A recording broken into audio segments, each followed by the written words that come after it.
namni kun dalagataa waa bulchuu danda'a. Lubbuu isaa ofii isaatii of dandahee jira waan ja'a. Namni ifiifuu if hin danda'in ifiifuu isaa oka bulchani malee maal bulchuu danda'a? Ifiifuu bulchuu nama isa bulchuu fada. Yaa dhiira Bar jaruman na bulcha jechuu jira bar inni. Na'am gurra kiyyaadhaan jee. Haa? Maal jettan sa ustaazee? Laki amma kawani shere aksi way fide na fakkaata. An jaruman taa'ee eeggata akka waan jedhee na fakkaate dubbe. Laki intala takka gaafa isin gufufarraa baatee ergama Rabbi sallallahu alaihi wasallam yaame qotume akkana eerumuu ni feeta nama laalta qabda eenyu faadha jennaan nama sadiin takka himteef Usaamaadhaa fi Abaluu jennaan. Okay, Mu'aawiyaadhaa fi Usaamaadhaa fi nama tokko. San maal jedheeni Mu'aawiyaan heerumin jeen. Maaliif jennaan inni miskiina waa takka hin qabu jeen. Abbaa fi waa takka hin qabu miskiina itti heeruminii jeen. Abaluu immoo jeen inni nama gartee dubartii haalaan cafaqu uleenuu harkasaa keessaan buutuu jeen. Uleen harkarraan buutu jeen inni dirgim godha. Isallee fitti heerumin jeen. Ammoo Usaamaa kana heerumi jeen. Laal. Usaamaa kana heerumi.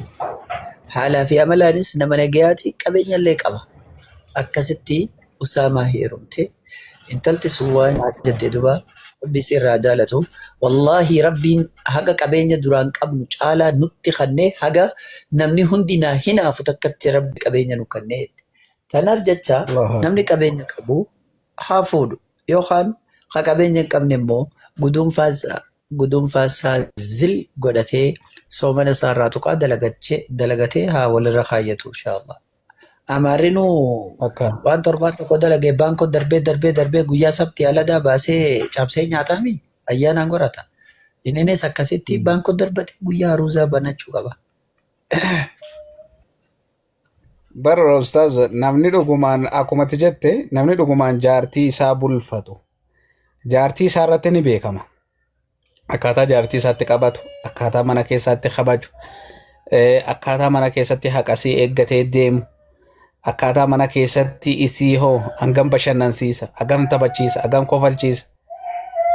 Waa hedduun mana keessaa laala.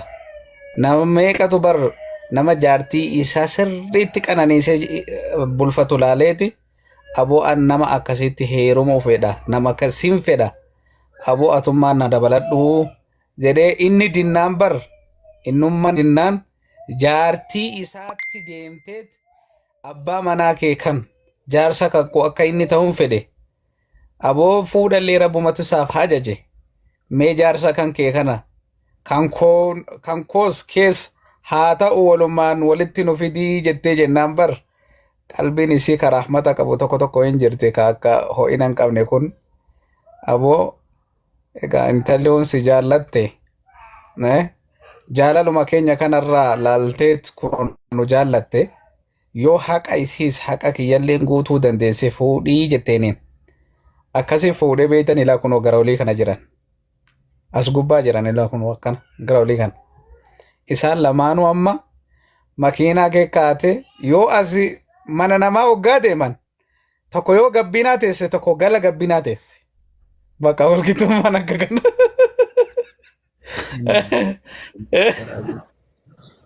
Wallahi akkamitti akka sammuun namaa tun jaartii lamaa fi sadii dandeessu natti ulfaata wallahi subhaanallah. Ani rabbumatu barga jaalala sana keessa kaa'e maal godhama? No boo rabbiin bare fi dararaan jenne tun dararaadha. مالك حديث يرجم النبي صلى الله عليه وسلم من تزوج امرأة نورا ولم يعدل بينهما حشر يوم القيامة شقه مائلة san namni yaadachuu dha qaba guyyaa qiyaamaa namni jaartii lama qabu haa qasaan hin eegin guyyaa qiyaamaa cinaacha jallaan kaafama qabriidha kuni rakkoo dhiiraati. Mee ustaazamti amma wanni ilaalamuu qabu laal wanni ilaalamuu qabu isa miskiinni jaartii lama sadiin dabaladhaa jedhu kanaame namni qabeenyaa qabu namni bulfachuu danda'u namni dhugumaan haqasii eeguu danda'u wallaahi osoo akka kiyyaatii dirqamaan qabamee foosifama fedhii isaa osoo hin taane dirqamaan qabamee foosifama bara nuti amma keessa jirru kana keessatti jechaadha. Maaliif haala amma nuti keessa jirru kuni haala baan fedhe yookiin jaartii takka qabu amma ustaazamtii yookiin ni qaba yookiin hin qabu. Ammoo shamarran nama akka keetii kana barbaatti. Nama akka keetii kana barbaatti. Ati yookiin tokko diddee taa'u jirta laal isa lamiyyuu sirri mijeechuu jirtaati.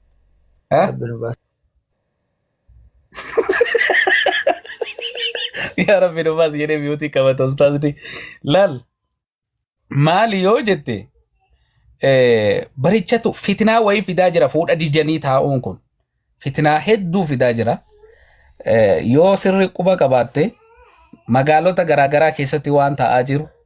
Biyya keenya keessatti waan ta'aa jiru.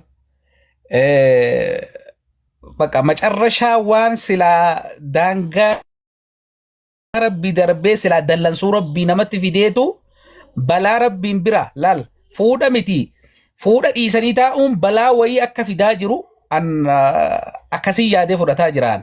An akka kiyyatti maaliif zinaan heerumaa fi fuudhii dhiisee namuu wal janajjane namuu bakka aluma kana wal jijiraata ilmoon haraamaa jidduu isaaniitii baati namuu waliin fuudhu rakkinni hammaate waa hedduutu ta'aa jira bar. Roobni illee amma hawaasa irraa dhaabbatee biqilli namaatu goggoguu jira bakka silaa wanni tuni dallansuu rabbeeti. Namuu badii silaa deddeemaa jirtu kana laalee sila maslahaa yookiin jireenya keenyaaf maaltu silaa tola yookiin badii nurra dhuftu kanaaf maaltu silaa maslahaa nuu ta'ee rabbiif nu araarsa laata yookiin dallansuu rabbii dhufte kana maaltu araarama fida laata toobaa akkamii toobanne yookiin immoo waan akkamii dalaynee dallansuu nurra dhufte kana rabbiin araarama gaafanna jedhee namni amma waan biraatti jira. Uummata akka quban qabu waa'ee dallansuu rabbii kanaaf nurra dhufe yeroo muujizaan tokko dhufe namni muujizaa sanarraa waan baratu namni. Bahu akkana ta'e yookiin rooba ziyaadaa ta'e yookiin rooba akkana ta'e yookiin maal akkana ta'e la badii kiyyaaf waan nuti dalagaa jirruuf rabbiin akkana nu godhee fudhatu jiru bara kana keessatti. Obboleeyyan kiyya gurguddaatu wajjin taa'u jira itti caali jedheetuma akka bira taa'ee kitaaba tokko dubbisu jira. Akkasuma waliin haasawaan waraanarra gurguddaati. Keenya tokko kanarra guddaa tokkotu obboleessa kiyya hangafaadhaan waa'ee rooba san ati dubbannaa ni yaadadhe.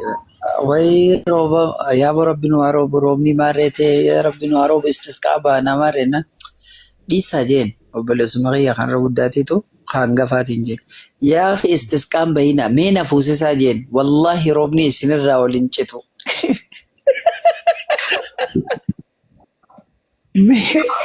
Anuma fuusisaadhaa jiidduba.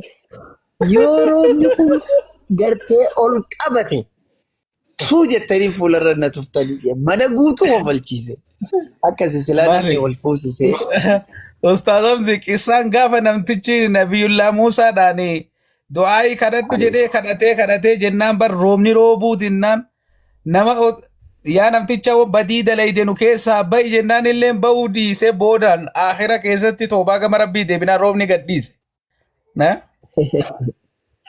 Akkasi wallah. Subhanallah. Waan akka ajaa'ibaa nama amantaa. Nama heerumsiisaa kaanis fuusisaa yataamaas gargaara. Hiyyeeyyii harka qalleeyyii qaamaa miidhamallee gargaara. Manguddoollee gargaara. Harmallaallee gartee ta'e ilmaan kophaa guddistu gargaara.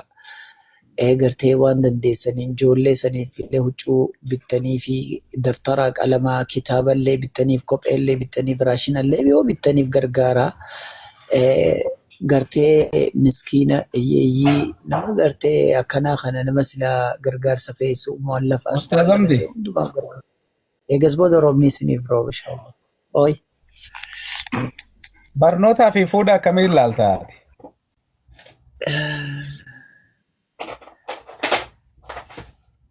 Wallahi barnoonni dansaadha.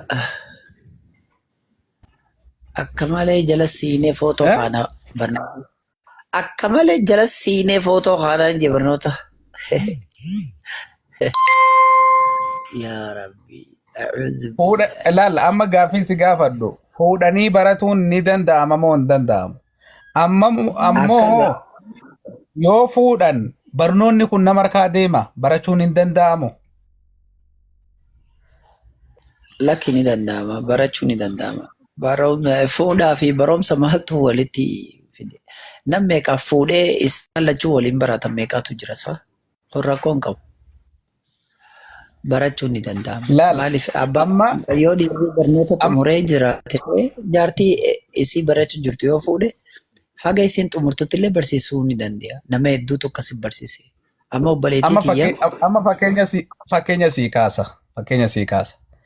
Amma waan fakkeenyaaf kanaan warra biyya keessaa bultii yoo gaafatan yoo bultiidhaan maan ijaarrattanuu yoo jedhan kaayyoo qabna barnoota kana galmaan gayanna barnootatti jirra waa'ee bultii amma nutti hin jiruu jedhu. Ijoollee biyyootaa ba'anii dalagannaaf biyya ormaa jiran yoo gaafatte kaayyoo qabna jireenya biyyaa baane heerumaaf hin dhoofne amma maatii keenya gargaaruu jirra waa'ee bultiitti hin jirruu jedhan. Mee amma kun akkamiin ilaalama kun? nuti warra janaajanaaf ta'u malee warra fuudhaaf ta'u miti jechuudha hiikkaan.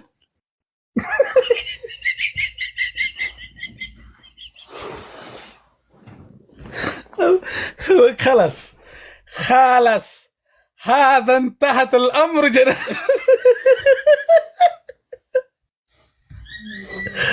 انتهت الأمر انتهت الجواب أغلقت الأبواب كسبنا الأقلام كملنا وشططنا وطرحنا ما في الحوت الجربان. أستغفر الله العظيم بكى لما تقع في دكا قافة كنر في تدين ماشي. وانت كفكينيا غافي دراسة نرتي فكينيا تكسي ودا وبليتي يا ربي عمري سي دريسو اسي براتو جرتو اسي تقودا أبا منا نما علمي نما جبادة حافظة دبلتها نما اللي إني ماستر برسيسا يونيفرسيتي باay'ee keessa barsiisaa maayyii irratti booda irratti yuunivarsiitii Haramaa maastarummaa barsiisa. Isii xiqqishoodhaa barga dhala namaa meeqaffaati I think lama sadii dhala namaa afuraffaadhaati isiin. Akkasitti ka'ee fuudhe osoo isiin kutaa ja'amu maal barattuu fuudhe duba gaafa fuudhee firoomtuu teenya sanii hoggaa fuudhee barnoota si warri keenyallee maal jedhani barnoota barnoonni ammayyaa warra bitaachaa hinaan mana quraana amaaraa kana hinaan quraana amaaraa jennaan beekte kana. Quraana amaaraa yoo qara'uu baattellee rakkoo takkallee hin qabu jedhaniin feetu qaraasii feetuun qaraasiseen sun siif beeka. Inuu gariin warra keenya hin qaraasisinuu jedhani khalaas eega heerumte quraana islaamaa qofa jedhaniin. Hoggaan ikaa godhansan maal jedhaniin beektaa? Amaanaa asisi kannine nuti intala teenya diin barsiifannee jirra nuti. Ammoo ati karaa shari'aarraa akkan dabsine sitti amaanaa. Bas salaanni akkatti hin qadooyne osoo mana kee jirtu. Qur'aan akka lafan keenya jaaniit itti kannan. Haya jee fuudheen illee. Akkasuma quraana siitis maashaallah tabaarakallah faamilii teenya keessaa ganama salaata qadeessuu waa rabbitti akkaan agarsiifne dhiiraa dhalatti kunoo arraa kutaa ja'a baratimi osoo barsiisu inni yuunivarsiitii keessa gala mana qaba achi keessaa maaliif barsiisaa maastaraati. Osoo barsiisu amma kunoo eebbifamtee jirti dhiyootana galmaan geessee jechuudha fixxee. Yuunivarsiitiin jechuma keessa. Barachaa ilmaanis horuu jirti akka ajaa'ibaa kan agganeeti ijoollee abbaa meeqa 5 moo 6 gootee maashaallah. Ka ilmaan deessu gaaf meeqa fatanaan isiifaa isii da'umsarra isii deessefaadha ulmaarra jirtu fatanaan itti dhufti. Haati fatanamtee deebite dhumatti. Kunoo amantana alhamdulillah eebbifamte saartifikeeta qabdi. Namni barachaa bultii keessa jiraachaa barachuus hin danda'a. Shari'aa Islaamaatitti keessattuu dubartiin yoo barumsa gartee barachuu baatte hedduu gaaga'ama hawaasa irra ga'e gaaga'ama guddaa. Dubartiin yoo haadhaa fi abbaa bira jiraatte yoo haadha abbaan barsiisuu baate wallahi mana qaadii ni beektame qaadii dheeyxee majliisa islaamaa dheeyxee hasasuu dandeessi. Maatiin kiyya nan barsiifne kunnoona barsiisan jiran jettee akka barsiisan dirqitti akka barsiisan majlisni godhuu danda'a. Yoo abbaa manaa bira dheeyte abbaan manaa yoo barsiisuu baate ifi yoo doomaa ta'e isii doomsuu hin qabu hasasuu dandeessi. Abbaan mana kiyyaa na barsiisaa hin jiru kunnoonaaf gaafadha xuquuqa isiidhaati. Leesh ergamaa Rabbi sallallahu alaihi wasallam talabul ilmi fariidatun ala kulli muslimin. Khalaas. Nama muslima ta'e dhiiraa ta'u dubartii isaa ta'u hundarrattu dirqama barnoomsa ilmiidhaa barachuu. Garuu immoo irra caalatti hamma ta'e osoo hin fuune barachuun dirqama gaariidha. Laal. Osoo hin fuune. Eeyyeen osoo hin fuune utuu hin heerumne barachuun hedduu bareedaa. Because yoo heerumte ilmoon dhufuu mala dafee. Yoo fute ilmoon dhufuu mala. Hedduu shaakala dubartii takka takkaas ta'ee dhiira takka takkaas hedduu shaakala. Taligaa manaatii fi barumsi. Kanaaf haga tokko yoo baratte ni ababdii sammuun si lafeen sammuun ni jabaatti barumsa sun yoo heerumte illee osoo garaa qabduu qaraati eega deessefa qaraati gartee eega guddifachaa jirtu qaraati ilmoollee qaraasifti. Hedduu baraka wanni sun gaarii jechuu barbaade. waan bareedu wallahi ustaas jazakallahu khairan waan sila barnoota boodaa fi namootan kaayyoo jedheetuma yaa'u akkasumaan kaayyoon waan ta'e osoo hin beekin kaayyoo jedhee yaa'u kanaaf barnoota ta'a jedhee yaada. Galatooma ulfaadha. Kaayyoo maaltu jira warri isaanii mana nu jaari makiinaa piippii nu biti yaaniin eenyu jeen maal abbaasiitiif deemtee wanta itti dubartiin geenyaan heerumuudha. Khalaas waggaa 14 ol dabara heerumu maal wanni isiin naadala hedduu teessee mana keessa maal isiin diliivirtii ooftuuf maalii kanuma baran kan naagaa sababaas meeyaa kannitu kaa sababa kuno. Awwaan garaana nyaatu keessa ustaazamti ijoolleen eega gaafa biyyarraa baatu umurii isii ijoollummaatiin biyyaa baate bakka silaa barnoota ati amma dubbattu kanatti silaa barnoota barattee silaa waan adda addaatiin jabaattu keessatti maatii khaddamnaa maatii gargaarraa maatiidhaaf waan kana goonaa mana ijaarraa fooqii ijaarraa katamaatti waa goonaa fi makiinaa binnaa bolaa keenya gargaarraa osoo jedhanuu humni isaanii ijoollummaa kaleessa irra jirtu aqliin isaanii ijoollummaa kaleessa waan takka dubbatan osoo biran darbine takkaan qabachuu danda'u. Bultii isaanii silaa kan yeroo ijoollummaa isaanii keessatti abbaa manaa wajjin gammachuu dabarsan osoo in argin bara kanan gala bara kanan waa godhee gara bara kanan dalagadhee gara bara kan osoo bara lakkaa'anu rifeensi mataa isaanii irraa dhume wallaahi nama hedduu biyya kanatti moloofte shamara molooftu irra caalaa nama arguu dhabuun ni mala hedduu moloofte biyya kana keessatti osoo bara lakkooftuu jechaadha bakka rifeensi mataa irraa dhume kuni haa ta'u akkamitti argitanii deeman. Hai bar dubartoonni keenya bakka sargiitti wal argaa ooluu miti bar dubartoonni keenya bakka sargiitti bakka mana adda addaatti bakka mana aruusaatti biyya kanatti bar dubartoonni hoggaa mana azuumaa yookiin namni azamamee hoggaa waamamu dubartiin har tokkoon seenti dhiirti har tokkoon seena. Bakka mana shari'aa yookiin mana seera heeggatee namni itti deemu jechaadha. Dubartiin gurfaa biraan seenti dhiirri gurfaa biraan seena. Gaafa kan isaan of huccuu ofirraa fuudhatanii bareeduma ofii walumatti garsiisaa oolu. Gaafa kan dubartoonni keenya yeroo achi dhufan waan garaan na nyaatuun argee dhufe jedhe. Maal argite yaabbo? Aboo kunoo shamarran umuriin sii gana ijoollee hin heerumne garuu rifeensi mataa isii irraa deemeera. Wallahi ga dhikrii godhiitii rabbuma kadhadhu jedhini oggaa lamaffaatti argite dhikrii godhiitii tasbiiha ofir kan dhabini ganama galgala dhikrii dhuma baay'isi gaa rabbiin rahmata ni qaba. Zikriitamtu irraa qeebalama alawwaa qajeelti. Zikriitamtu irraa qeebalama. Namni tokko bari laal waan si dhibu keessa yeroon tun lama jaan yeroo atillee laallachuu dandeessu namni illee si laallachuu danda'u tokko inni lammadaa yeroo ati nama laallachuu dandeessu kan namni si laallachuun feenee jira. Maaliif ati nama laallattaa garuu namni si laallatu. Yeroo umrii ta'e xiqqishoo gartee daaddee jettee achi daaddee takka daaddee lama jennaan namni situ nama laallata namni si laallatu. Hireen namni si laallachuu cufamee jira. Si galee yeroon takka immoo yeroo atillee nama laallachuuf qophii namni illee si laallachuuf qophii yeroo sun obboloyyan rabbi kaayoo teessan galmaan isin haa ga'u kaayoon guddoon ibadaa rabbiitii fi bultii ijaaruudha. Bultii ta'e ijaari haraamirraa ijatee gadi qabadhu. Maaliif jennaani? Wanni akka biyya bahuun duraanuu salphina guddaadha beektaa. Biyya bahuun keetuu dogongora diliidha. Biyya bahuun keetuu dilii. Si galee? Waan san taateef jecha yaa obboleewwan kiyya. Mee waan isiniin ja'urraa. Habibi gaaffii qaba. Bultii halaal rabbi isinii haa jaaru.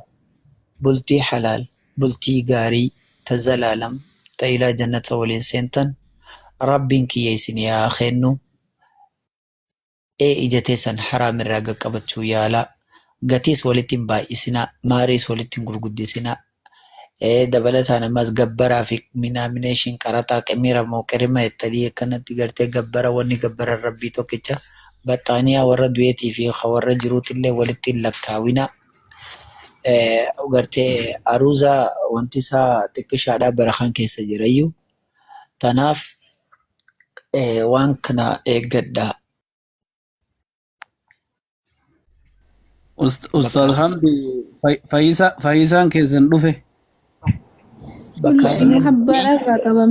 Habibi biyyarraan bahiinaa kan jette suni maaliif jette? Dubartiin biyyarraa bahuun akka islaamaatitti kophaa isii biyyarraa bahuun haraama. Addunyaarra deemaatii hiree keessan barbaadadhaa jaabiti Quraan. القرآن فانشوا في مناكبها وكلوا من رزقه وإليه النشور جاء ربنا الآن سبحانه وتعالى دودا دجيلات نقول بعدين ماذا رزق إسي برباد دادا دوبا قرتي أكل جا نيا دادا جاء ربين ديبين كيسان قرم ربي توكيشاتي جا سوني أكل زيتوني أما فكين يوني أسر راخي منخي يا مقالة دك دودا نيوتران دي مجرى Magaalaa biti beektan laga ce'uu qabda. Ati haraaruma keessatti jiraattee isa laga ceetee ati biyyumatti beekte. Amma waraabessi haraargee sin nyaatu. Leenci haraargee sin nyaatu sin. Daqiiqaa takka laga ce'uu qabda kan jedhu quraaniin dubbataare. Ani isa wayii baqaa sitti maa jiraani wayii quraanni laga ce'ee hin ce'iin hin jedhu. Wanta akkasii haa jedhu mee Fayyisaa akkuma hojikaati I'm serious. Durarratti wanni si hubachiisu akka. I need it. That is the serious. Tole waan sin jedhu Fayyisaa ati intala ni qabdaa?